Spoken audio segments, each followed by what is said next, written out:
Hey guys, it's Jackie with Intoxicating Arts, and today I'm making the June tag for 12 tags of 2015. It's a challenge over on timholtz.com. It's just to make one of these tags every month, and right now I'm scrolling through the supplies that are needed to make this tag, and I'm missing a ton of the supplies, but I didn't let that deter me away from making the tag. I figured I would have at least maybe just enough to do the techniques required. So first off, I'm using my Adirondack color wash in a brown color, and I'm spraying down the tag with water, and then you put the brown spray ink on top of that, and it's supposed to move around a lot, but mine didn't, so I ended up going back in and spraying more water on it to get the desired effect to make it replicate the background technique that Tim did on his blog. And sometimes on these background techniques, I feel like mine looks horrible and it looks nothing like it's supposed to, but I just referred back to the picture and I decided that it looked close enough and I wasn't going to worry about it anymore. So that's what the background looks like right now. And the next step in this tag is grabbing one of the stripe stencils, along with, in the blog post you would do a Distress It Yourself ink pad with 3 different colors, but I just pulled out Salty Ocean and Mowed Lawn and put those in random spots of the tag. And when you're doing this technique, if you're doing the ink, well, you have to do the ink direct to the stencil. I found that it's a lot easier to kind of smush it or like wobble, like rock it back and forth while you're pulling it down. It kind of lays down more ink that way.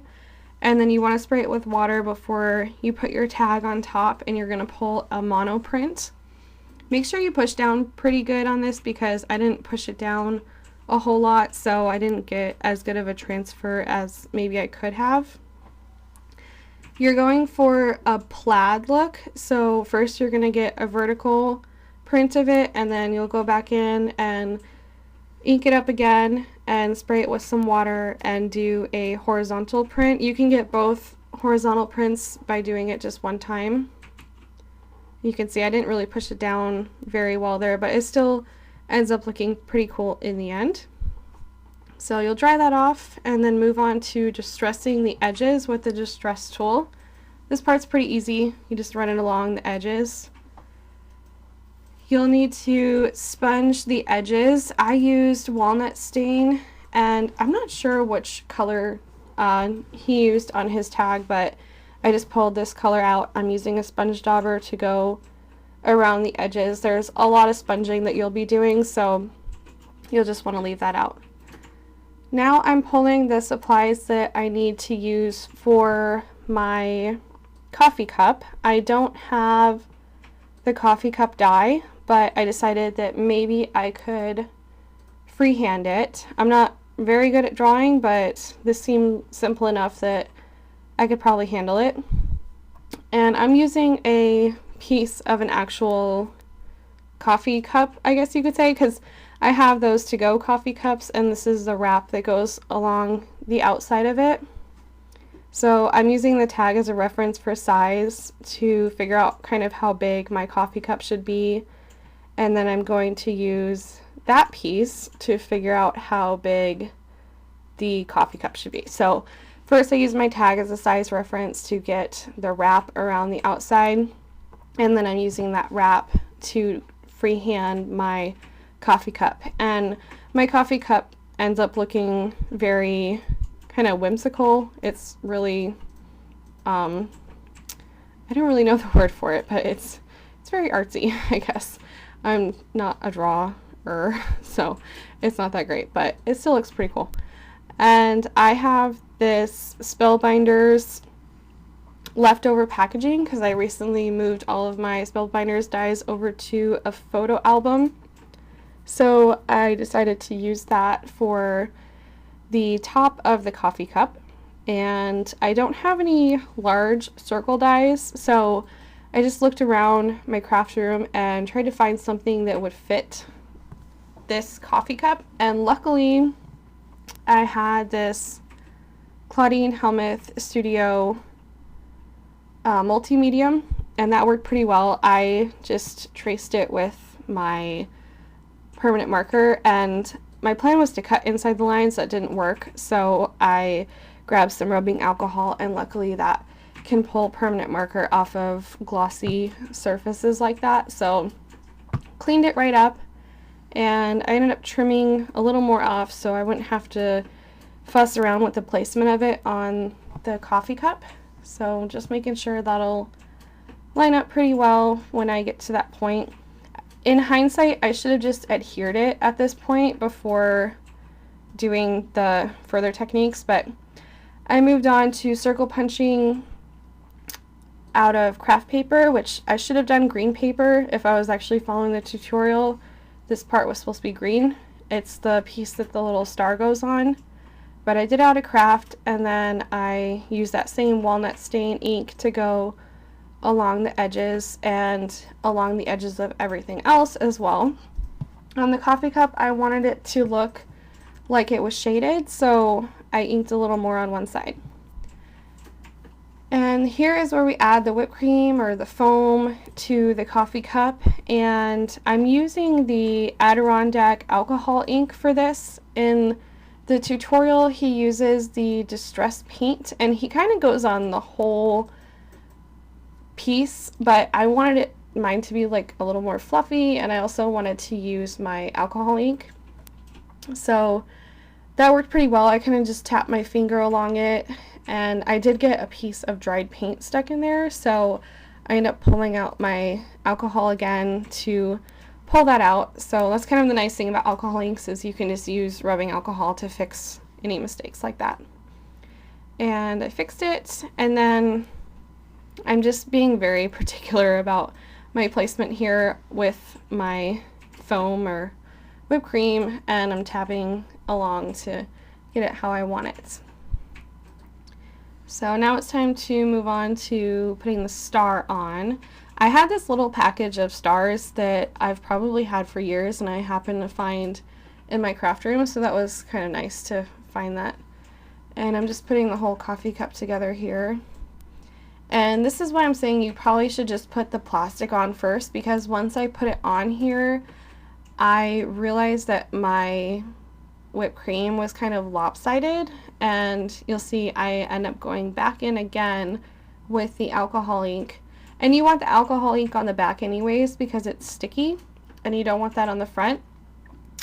The difference is, you see this time I'm kind of going in a swirling motion instead of patting it, which works a lot better because you don't get fingerprints stuck in there. So, and it kind of looks better too, so I would definitely do a swirling motion. And for my straw, I just cut out a piece of a strip of green paper.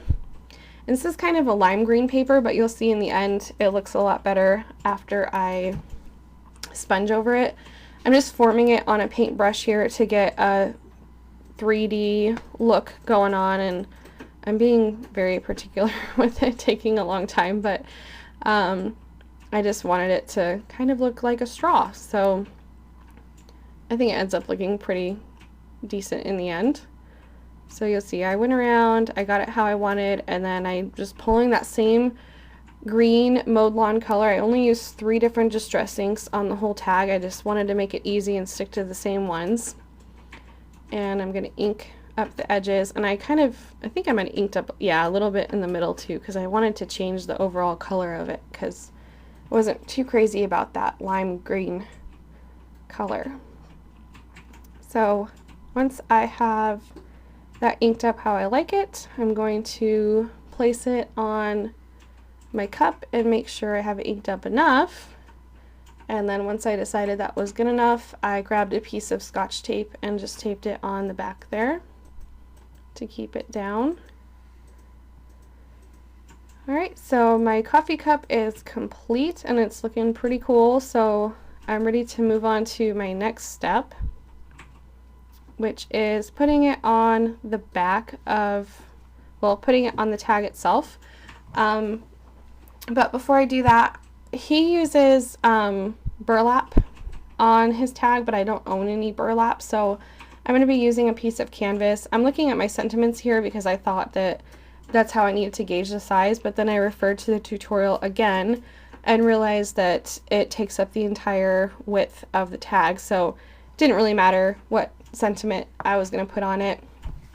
And also because the sentiment actually gets stamped on a piece of craft paper that goes on top of this.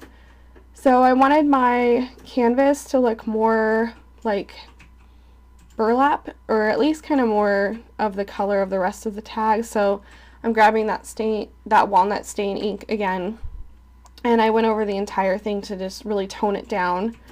I'm using a Memento Tuxedo Black ink on my Just Celebrate stamp. This is a sentiment set that Tim Holtz has, using that scrap of craft paper to stamp on there, and then you cut it out and you add a little tail to the end of it. I put my tail on the wrong end because it's supposed to be poking out the other way, but I don't think you can really tell in the end. Like, it's noticeable that it's going the other way, but it's going the other way properly, if that makes sense. Like, the tail is hanging off the right end, but it's supposed to be, the tail is supposed to be hanging off the right end, and mine's hanging off the left end, but it's on there properly, if hopefully that makes sense.